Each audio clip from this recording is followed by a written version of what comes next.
Jagat Jananyam Jagat Isha Vaishasham Syad Eva Yat Karmani Na Samihitam Kurosi Falgu Api Uru Dinavatsalaha Sva Eva Disnye Viratasya Kim Taya Jagat Jananyam Jagarisha Vaishasham Shareva Yat Karmani Na Samihitam Kurosi Svaguapya Urudina Vatsalaha Saeva Disnye Viratasya Kim Taya Jagat Jananyam Jagarisha Vaishasham Shareva Yat Karmani Na Samihitam Kurosi Svagyapya Urudina Vatsalaha Svaeva Disnye Viratasya Kintaya Jagat Jananyam Jagarisha Vaishasham Shareva Yat Karmani Na Samihitam Kurosi Svagyapya Urudina Vatsalaha Svaeva Disnye Viratasya Kintaya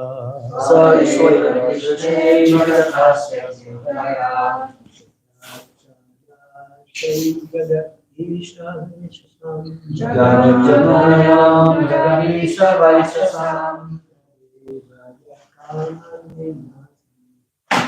Shareva Yat Karmani Na Samihitam Kurosi Svagyapya Urudina Vatsalaha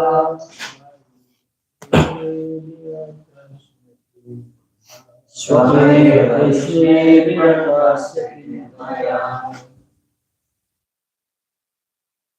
Jagat Jananyam Jagadesha Vaishasam Syadeva Yat Karmani Na Samihitam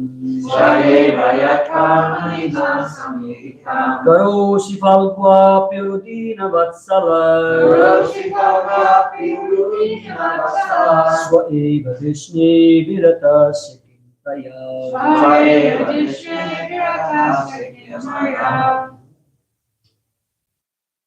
Jagat Janayam Jagarisha Vaishasam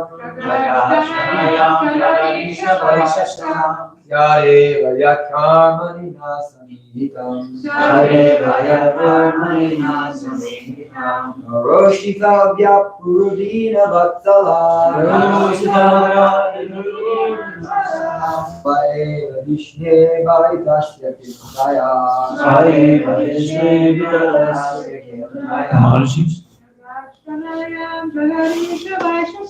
Janayam Jagarisha Vaishasam Yareva Yat Karmani Na Samihitam Karosi Svagyapya Urudina Vatsala Svaeva Disnye Viratasya Kintaya Jagat Jananyam and the mother of the universe Lakshmi Jagat Isha O Lord of the universe Vaishasham anger Syat may arise Eva certainly Yat Karmani in whose activity Na my Samihitam desire Kurosi you consider Falgu insignificant service. Api, even, Uru, very great, Dinavatsala, favorably inclined to the poor. Sve, own, Eva, certainly, Disney, in your opulence. Abir Tasya, of one who is fully satisfied. Kim, what need is there? Taya, with her. Translation. My dear Lord of the universe, the goddess of fortune, Lakshmi, is the mother of the universe. And yet I think that she may be angry with me because of my intruding upon her service and acting on that very platform to which she is so much attached.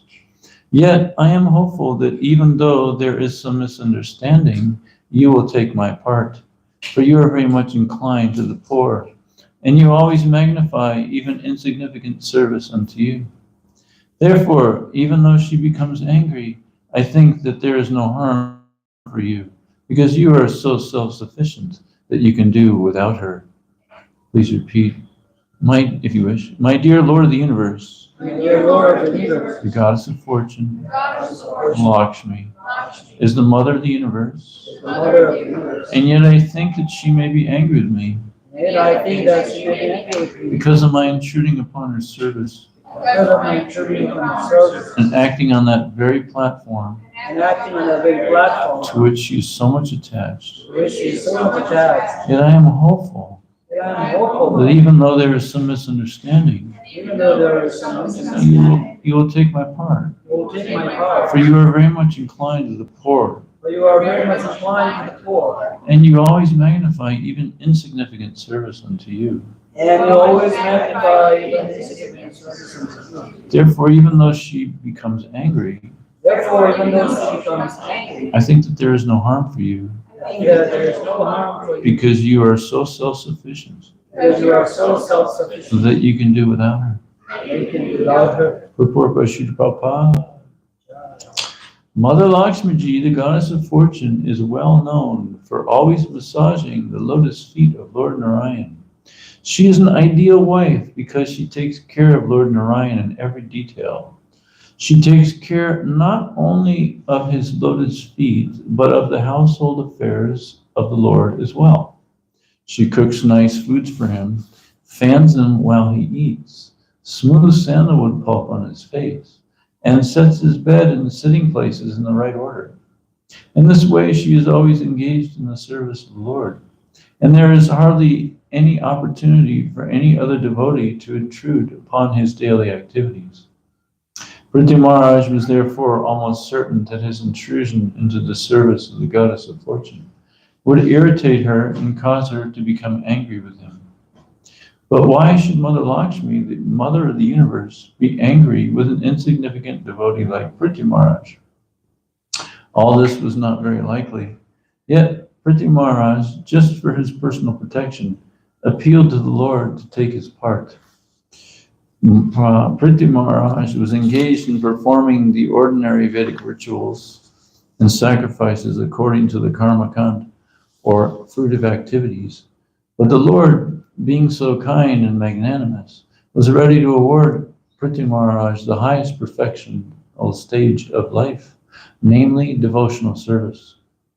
When a person performs Vedic rituals and sacrifices, he does so to elevate himself to the heavenly planets. No one can be qualified to go back home, back to Godhead, by means of such sacrifices. But the Lord is so kind that he accepts little insignificant service, and therefore it is stated in the Vishnu Puran that by following the principles of Varnashram Dharma, one can satisfy the Supreme Lord. When the Lord is satisfied, the performer of sacrifices is elevated to the platform of devotional service. Prithvi Maharaj therefore expected that his insignificant service to the Lord would be accepted by him as being greater than that of Lakshmiji. Prithvi Maharaj therefore expected that his insignificant service to the Lord would be accepted by him as being greater than that of Lakshmi. The goddess of fortune is called Chanchala, restless, because she is very restless and is always coming and going. So Prithu Maharaj indicated that even though she might go away out of anger, there would be no harm for Lord Vishnu, because he is self-sufficient and can do anything and everything without the help of Lakshmiji. For example, when Garbhodakshaya Vishnu begot Lord Brahma from his navel, he did not take any help from Lakshmi, who was just sitting by him and massaging his lotus feet. Generally, if a son is to be begotten, the husband impregnates the wife, and in due course of time the son is born. But in the case of Lord Brahma's birth, Garbhodakshaya Vishnu did not impregnate Lakshmiji. Being self-sufficient, the Lord begot Brahma from his own navel. Therefore, Prithu Maharaj was confident that even if the goddess of fortune became angry with him, there would be no harm, neither to the Lord nor to himself. Om Gyanatimanandasya Jananjana Shri Tasmai Shri Guru Shri Chaitanya Nam Vishnu Shri Krishna Chaitanya Prabhu Nityananda Shri Gadadhar Shri Sari Gaur Bhaktavrindam Hare Krishna Krishna Krishna Hare Hare Hare Rama Rama Hare Hare. My dear Lord of the universe, the goddess of fortune and Lakshmi is the mother of the universe, and yet I think that she may be angry with me because of my intruding upon her service and acting on that very platform to which she is so much attached. Yet I am hopeful that even though there is some misunderstanding, you will not take my part. You will take my part, sorry. You will take my part. For you are very much inclined to the poor, and you always magnify even insignificant service unto you. Therefore, even though she becomes angry, I think that there is no harm for you, because you are so self-sufficient that you can do without her. So, somebody told me this, I assume I'm right. Anyway, it leads to a good discussion. Who knows what the airplanes, when they crash, they have a little black box in there so they can figure out what happened, so they can hear the pilot talk and stuff like that before he died. So, what do you think the last word the pilots say? We wish. Any guesses? Mom. So this is really what spiritual life is. If we don't apply spirituality in our life to remember Krishna, we remember mom. Mom in some form. Mother. So many. Lakshmi represents, or is mother. It's expansion of Radharani. And expansion of Lakshmi is Durga, Mother Nature. So when we don't have knowledge, we think that we are Mother Nature, or we think we are God. Or we think God is Mother Nature, something along these lines. But Prithu Maharaj, it's so nice to see dialogues with perfect beings in God. So the perfect beings are explaining, showing us what to go after, what to do, and how to function, and this so forth. So Prithu Maharaj is here. What is he going for? He's not going for Lakshmi. He's going for Krishna. Why? Because he has knowledge. What is that verse? You might know it. Bhakti Vaibhava verse. It's basically just as the fire gives off heat and light, expands all over. So similarly, Krishna is there, and his energies are expanding throughout the universes.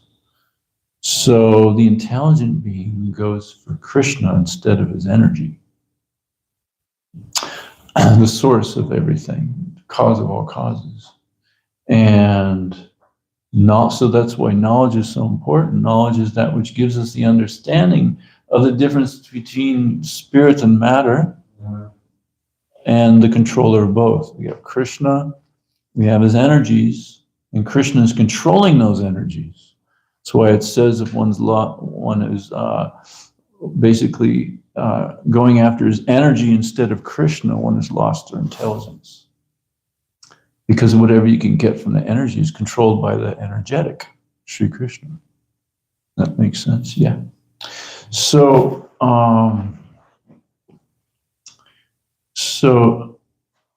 so that energy, we have the Purusha, male, the enjoyer, Krishna, and then the enjoyed, which is considered feminine. And all the jivas that we are considered feminine because we're the enjoyed, and Krishna's the enjoyer. When the energetic serves the, and when the energy serves the energetic, then one experiences one's real nature, which is blissful, full of knowledge, and eternal. So this is the basic siddhanta of spirituality, Krishna consciousness. So just to expand this a little bit more and go into a little deeper, that,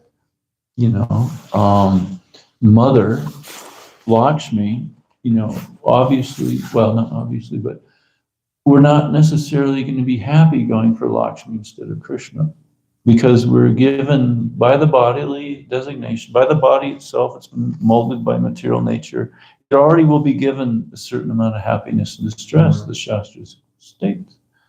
If you acquire more money, then you get more distress. My sister lives, that's not a great, it's just a normal house, but it's right against the mountains.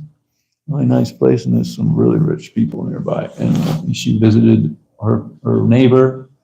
And her neighbor's getting really old. And he's complaining about there's not enough money. And he's got houses all over the world. And his kids don't like him. They don't show up for holidays. And he's distressed. He's in distress even though he has tons of money. So, I'm not picking on anybody, but some people come to America just for money. And I remember this one nice devotee. The day he got his green card, you never saw him again. And then also another one, similar, you saw him later, he became an alcoholic. It's sad. You leave Mayapur, holy Dham, come to America and become an alcoholic. Oh, God. Anyway, so, this pursuit of Lakshmi is not going to work. Money, funds will not work out. But then, Lakshmi is very expansive. So we have Mother Saraswati. And so many people want to, like Digvijay in the Chaitanya Charitamrita. He's an incredible scholar, and he would worship not Krishna, but Saraswati. And Saraswati is the goddess of learning. So he could defeat all the scholars everywhere because she would basically appear on his tongue and just totally blow away everybody. And he was the greatest scholar. But then he visited Nimai, Lord Chaitanya, figured I'm going to go to the center of learning. Now, Navadvip was the center of learning for the whole world. India was the center of learning for the whole world, and Navadvip was the center of learning for all of India. So when he came in with his nice procession, his disciples or whatever, and horses, and quite a thing that, he's the great conqueror. And he's demanded, if you guys don't have a debate with me, then I need you to sign demand that you sign something that says that I've defeated you all. So the great scholars, they ran away and moved out of town because they didn't want to get defeated. And they figured, hey, they'll only give him the Nimai.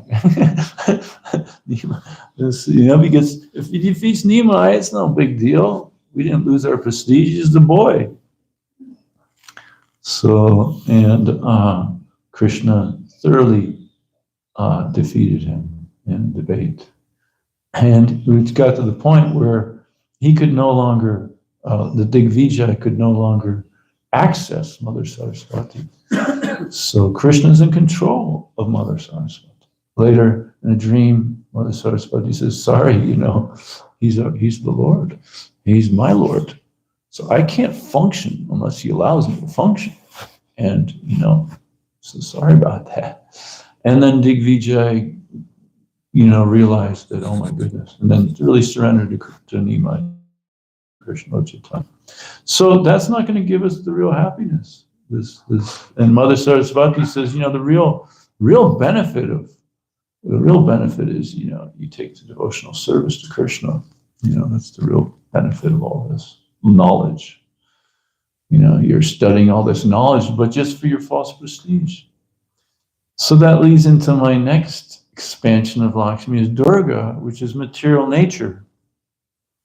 Material nature in the form of earth, water, fire, air, ether, and mind is mind, intelligence, and false ego. So you have a material, subtle, whatever, machine, and then you have a material, gross machine that we both get when we want to play Krishna. We came to this material world, okay, you can have this machine, a mental machine and a physical machine. And you can go around and try to play God, but there's about eight, who knows how many more trillions of other living entities trying to do that too. So good luck. But the point here is it's material nature. This is also mother, in a sense, earth, Mother Earth. I believe earth has all the other physical properties to it, like water, fire, air, and ether. I believe earth manifests last, if I'm not mistaken. So that concludes all the others. So this earth, water, fire, air, ether is also considered like mother. And when we go after Mother Nature for happiness, and we're trained, maybe not so much the people from India, but the Western culture has really pervaded it quite a bit now. And you go to the university, and really the underlying theme is by moving material, and we're going to just teach you, all we teach you is how to move material elements around. Because why? Because that will make you more happy. You learn how to do that well. But this is a complete fallacy right from the get-go. By moving material elements around won't bring you more happiness. Because if it didn't bring you more happiness, why would you go to school? Right?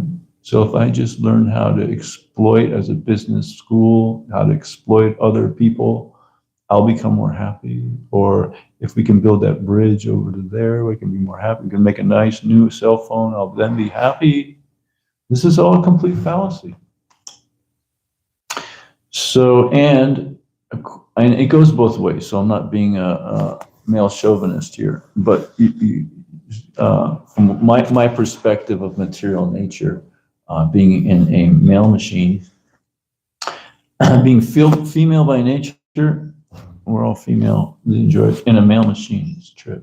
So we got, you see, people think that this mother in the form of wife or whatever, Mother Saraswati or whatever, but also the female form, going after the female form instead of Krishna does not bring happiness for sure. And that doesn't work out that way. In the gopis, the most intelligent beings, the greatest servants of God, they're letting everybody know, they're telling Krishna, we got to go for you, Krishna. Krishna playing the flute, and they leave their material family. And when you do that in that culture, you might never be accepted back again. So they left everything in their minds to go see Krishna. And Krishna is like, well, you must be coming out here for the nice moonlight and the good air, yeah. And kind of teasing them like that, like, Krishna, we have to have you. We don't want to go back. We're probably not going to be accepted back, and so forth and so on.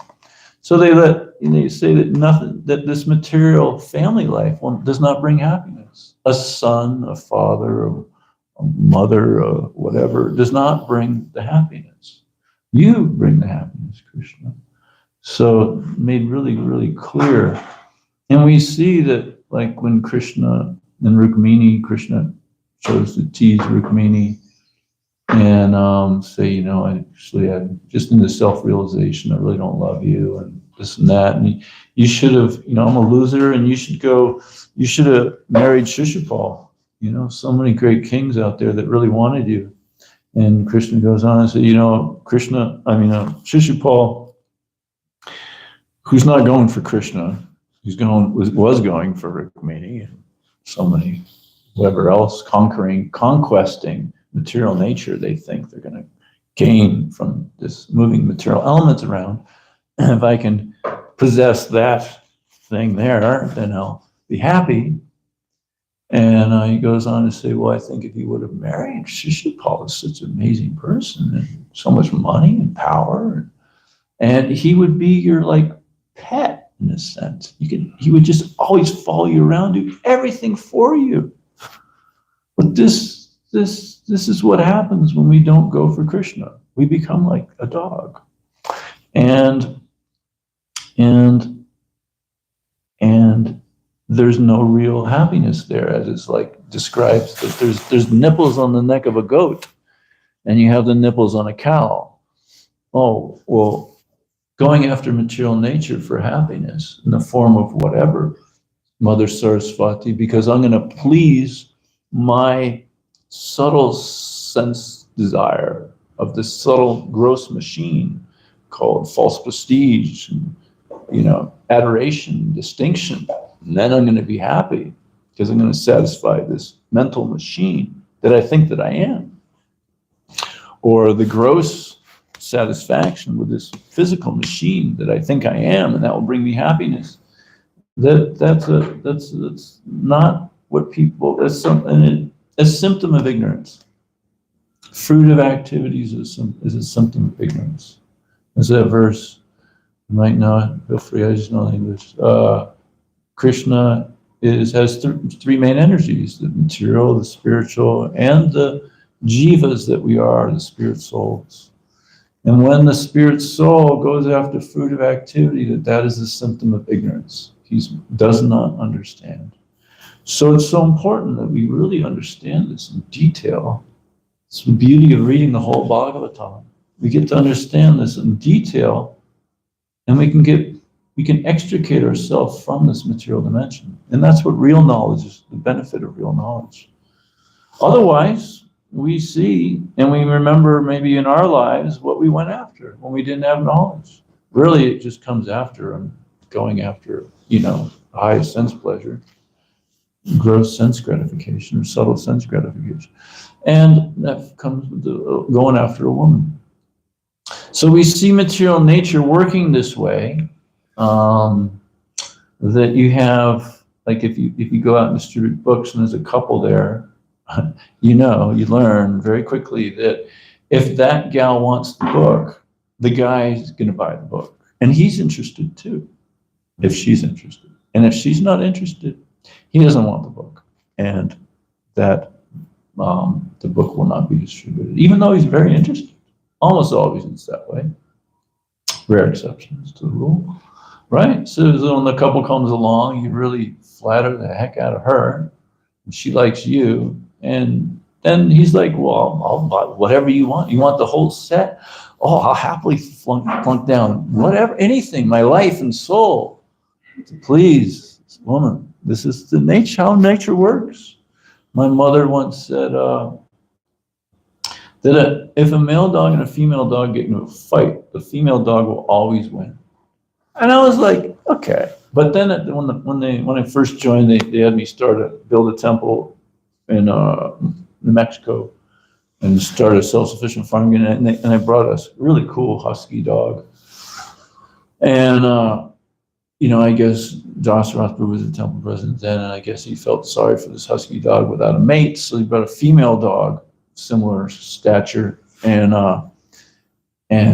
boy, they got into a mega fight when that female dog arrived. I mean, mega fight. Fur was flying, blood was flying. Dasarath tried to stop, he got bit. And fur was flying like anything for a while, noise like anything. And then I was at the campfire, making something or whatever, and reading. And all of a sudden, the male dog starts coming in, like all submissive to the female dog, walks into the fire area because that's where it gets warm. And it's like in front of the female dog. Just, yes, whatever you want. Yes. And that's how material nature, without God in it, really works, as I'm seeing. I remember myself being that way. I remember I superficially got associated with God, and I had a girlfriend, and I started presenting it to her. And she goes, "Are you serious?" And I never picked it up again. I was just like, oh, I guess I'm not interested in this. such a dog, you know? So, and one time I went to school at South Point Catholic High School right here, and they had this thing where the gal asked the guy out a day, and so some gal asked me out. Well, one of these dates, I brought my friend, my guy friend, and I was just thinking, not knowing how females work, right? And man, was she ever seriously upset? She was really mad, really mad. My brother, when he got married, we were really close. We did everything together, hiking, all this stuff, so many things. The day he got married, I pretty much never saw him again. I'd go over to his, no offense, I'm not bashing the ladies, really I'm not. But just seeing how material nature kind of works, without Krishna in there. Of course, y'all are devotees, so it doesn't really apply so much. But when we go outside of devotional service, this is how material nature works. Not bashing anybody. Because as Rukmini points out, that going in the opposite direction, the other way is just to give, make sure that I'm not a male chauvinist here, at least I'm not trying to be. And there might be conditioning there, but hopefully I'm not applying it, actualizing it. So the Rukmini's pointing out that, Krishna, you don't need me. Rukmini's telling Krishna after Krishna's teased her, you actually, you're self-sufficient. You really don't need me. And it's so sad when people don't go after you, what happens to women when they just think that this male that's full of blood, pus, and stool stinks is her dear life and soul. And that the poor lady just doesn't know that, thinking that that's the all in all, and doesn't really know the glories of Krishna. So I think a lot of us have been in relationships when we thought that this would be the all in all, and it just doesn't turn out after we go after this form of mom, or the female is also in a sense going after the material nature. Same thing. It's the same thing. So, but it's not providing the real happiness. So, so going back to the Lakshmi mother might be upset. That's my point before stating that. Might be upset, just as I brought my friend with me on the date. I really saw that this girl is really upset with me right now. So just how things go. So he's concerned about this, but he's making the point that actually Krishna, and this leads to our solution to our problems. That Krishna, Ritu Maharaj is basically pointing out, Krishna, you don't, just because she gets upset, you don't have to get, your feathers ruffled, because you're completely independent. You don't need Lakshmi. You don't need mother in your life. You don't need anything at all. And this is really our solution to true, eternal, blissful happiness, to extricate ourselves, and this applies to women and men, that going after material mother nature in whatever form, mother, shifting from mother consciousness to Krishna consciousness. This is the only real solution. And as Prabhupada makes it really clear, that because then you're independent. You're completely free from the onslaught of material nature, and you're back in your eternal, blissful, spontaneous, loving devotional service to Krishna. So Prabhupada makes it really clear that, yes, Krishna can live without us, right? He doesn't need us. But as the gopis point out, as they're suffering because Krishna left Vrindavan for a long time, and they thought he'd come right back, and not coming right back. And they're really suffering. And they realize that,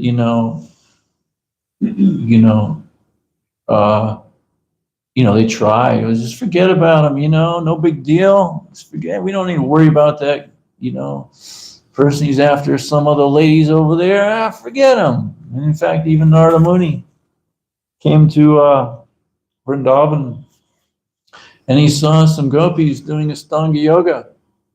And he's like, am I in Vrindavan? The girls, the gopis that are spontaneously after Krishna are doing Astanga yoga? What the heck is going on here? So he goes up to one of the gopis and, what are you doing? He says, trying to get Krishna out of my heart.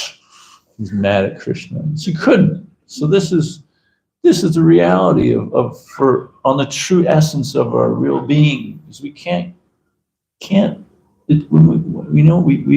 it's by nature for us to love and worship, and we need Krishna, is my point. We can't live without Krishna. We can, in our conscience, we can't live without Krishna. We can think that we're not with Krishna. We can do that. That's the material thing, but obviously that doesn't really bring it real happiness. So we need Krishna, but Krishna doesn't need us. He's supremely independent, as the purport points out, but he doesn't even need Mother Lakshmi to have a son. He had Brahma out of his lotus navel. So that's Krishna is giving us a clue here from the way he is as to what is in our highest interest.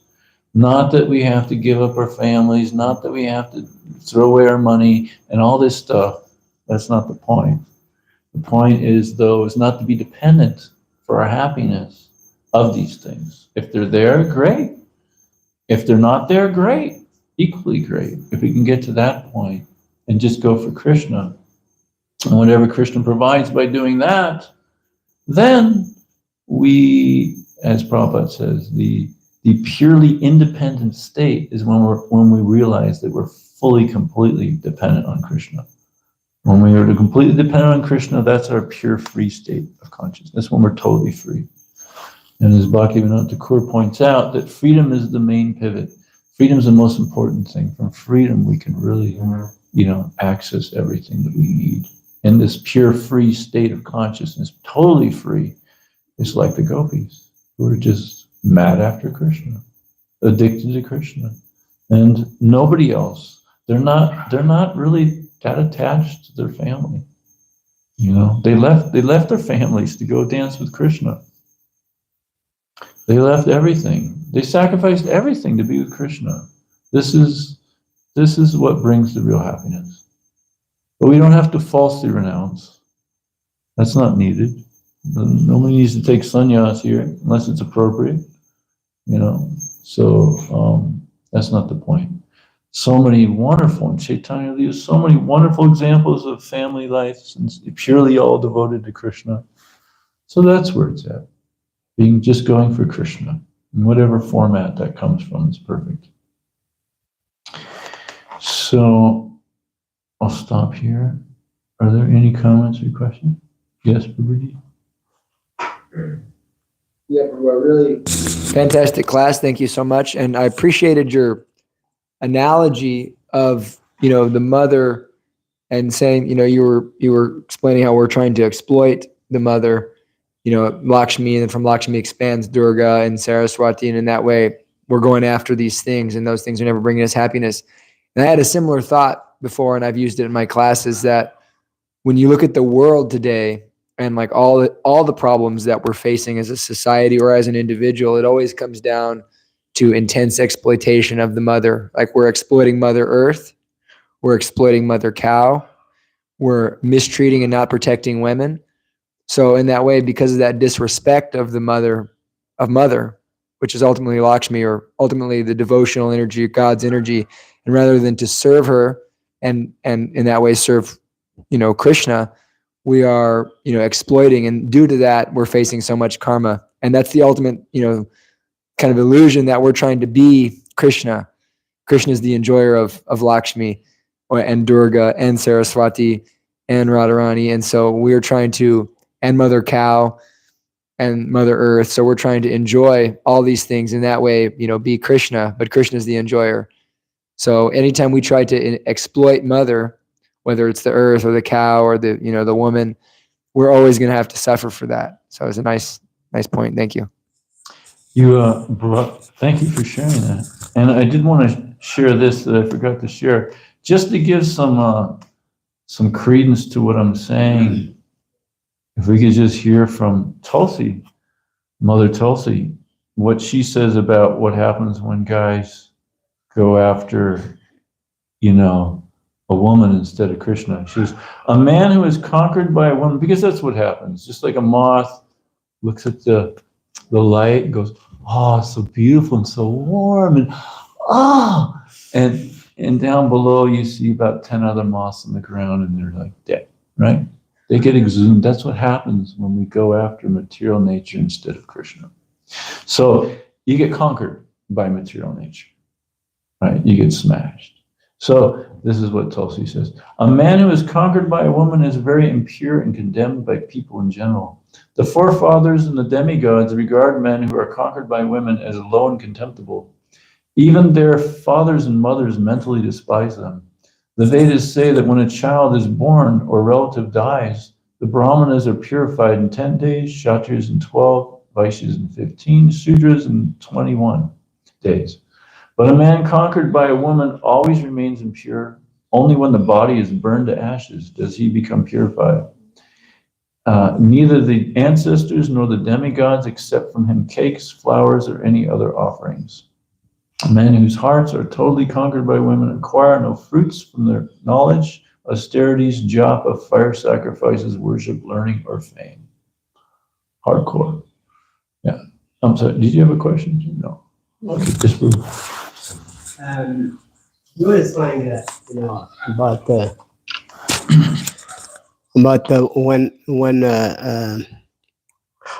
what a pilot think at first when he's in danger.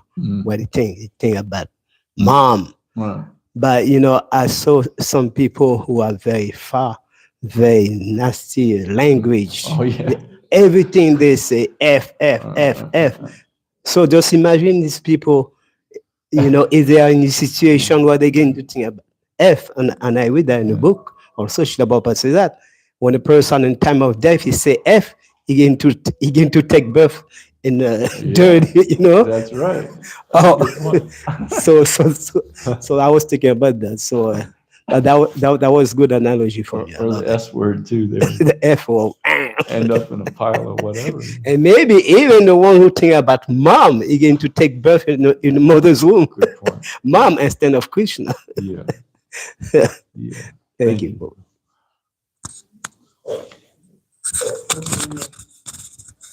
Yeah, you mentioned about the pilots calling for their mother before they were about to crash, but during the Vietnam War, a lot of the American soldiers who had been shot up and they were either dying or in critical condition, they didn't know whether they were going to make it or not.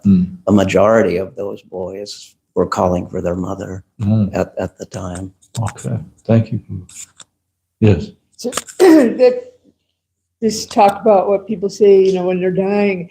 I mean, I was with my brother when he passed of aneurysm, and his whole adult life he claimed he was a Satanist, and I just remember always thinking that's ridiculous, but okay, yeah.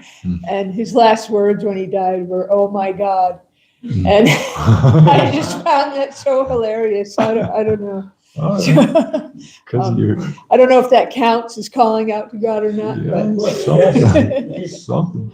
Yeah. Definitely a step up.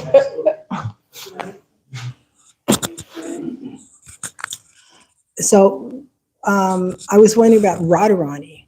I mean, about worshiping Radharani. In Vrindavan, they did Jai Radhe, Jai Radhe. It's always like, so she's a whole different. Right. She's the source of all this, Mother. Right. And we obviously worship Radharani. And it's important also for me, I meant to say that Lakshmi also is Vishnu Tattva. Lakshmi is not Jiva Tattva. So, but the goal is to please Krishna. Actually, the goal is to please Radharani, but for the purpose of pleasing Krishna, because if you please Radharani, then Krishna is going to be pleased. So the real goal still is Krishna. Yeah. Still, the goal is Krishna. Right. Through pleasing the pure devotee of Krishna, we get Krishna. Right. Goal It's still. also motive. Yeah. Yeah. It is, you don't want anything material. Yeah. Thank you. But the person say Krishna in the time of death or God is the same destination. What do you think? Like depend of the person life or It's an interesting consciousness. concept. But you know. God and Krishna, God, you might not end up in Krishna, Goloka Vrindavan if you remember God, Yeah, the yeah. word God. So the conscious of the person. Yeah. Yeah. Whereas Krishna, non-different from his name. So there might be some extra benefits with the word Krishna than Yeah. God. Yeah. Most people who don't know about Krishna, Yeah. they know about Krishna. They say, "Oh my God!" So Yeah. at the time of death, so they're going to go to the destination according to this relation with God and their consciousness. Mhm. You know, but the Krishna devotee, Mhm. I don't know if about every Krishna devotee, because sometimes, you know, we call ourselves Krishna devotee, but we don't act like Krishna devotee. Mhm. We don't act like that. But there's like the example of Ajamir. He was not Krishna consciousness, but he called the name of his son and consciously Narayan. Right. So But he didn't go back home to God immediately. He was given another option. another option. Yeah. That's it. At least He did. That's right. But he didn't have to Another go second Yama. Yeah. You have a question? Comment? I tried to find the story on Dandavats, but it's a really powerful story about the mom thing. Mhm. And it was a story a while back that came out on Dandavats. It was about one Mataji in Mayapur, who's part of the Harinam team there. I met her when I was there. And she was, you know, she's been doing devotee her whole life, preached in the Middle East, really quite an amazing devotee. And she had this serious health incident where she was taken to Krishnanagar and she was dying. And she was pretty much going to die. She was leaving her body. And, you know, she just couldn't remember Krishna. And so, you know, the only thing she kept calling was mom, mom, mom. And she was saying, you know, that like right as she was calling mom, you know, she was about to die, Lord Jagannath appeared to her, who she'd been worshiping her whole life, Sri Sri Gaura Nitai Ki. Lord Jagannath appeared to her, and you know, she felt some mercy, and she began to chant Hare Krishna, and she actually didn't die. This is kind of a brief version of the story, but you know, the boys were doing kirtan for her. But the revelation she had was, you know, she didn't really chant good japa in her life. She said, you know, I'm doing so much service, I'm doing so much book distribution and everything, and she kind of neglected her japa. And like, you know, the thing that Lord Jagannath revealed to her was, you know, the holy name is the most significant and powerful thing in our lives, and Krishna is so pleased. And she had this far out flashback where she saw every kirtan she ever attended, and that how pleased Lord Jagannath was with that kirtan. You know, that congregational chanting was so pleasing to him. So it's just a significant story, you know, that even devotees, you know, we can call out to some, you know, we have to be very serious. Wow. And of course, I think Suresh Prabhu he told the story about the Gujalangi River and the Suresh Prabhu, the Jalangi, the story you were drowning the Jalangi and was it like a gum commercial or something? Yeah, but that's silly. You know, just because Prabhupada said it, you should always, book distribution must be given stress always. We can take into consideration seeing the difference in result from, you know, mother consciousness to Krishna consciousness. And simply because somebody who became fortunate by the mercy of the Vaishnavas shared this knowledge with us, really went out of their way and to give us this knowledge. And they really sacrificed to give us this knowledge. They didn't have to. And so Prabhupada says it's the duty of the fortunate to make the unfortunate fortunate. So, you know, sharing this knowledge as best as practically as we can, you know, in our situations, will give that other person a chance to become fortunate and end up thinking of Krishna and developing his love for Krishna, awakening his love for Krishna, instead of going out being like the dog that at least I was, which is incredibly embarrassing, humiliating, and least so awful. So, you know, we can share this knowledge too, as best we can. Any last comments or questions? Okay. Srimad Bhagavatam ki jai, Shri Papa ki jai, go Premanandi. I think we're fantastic class.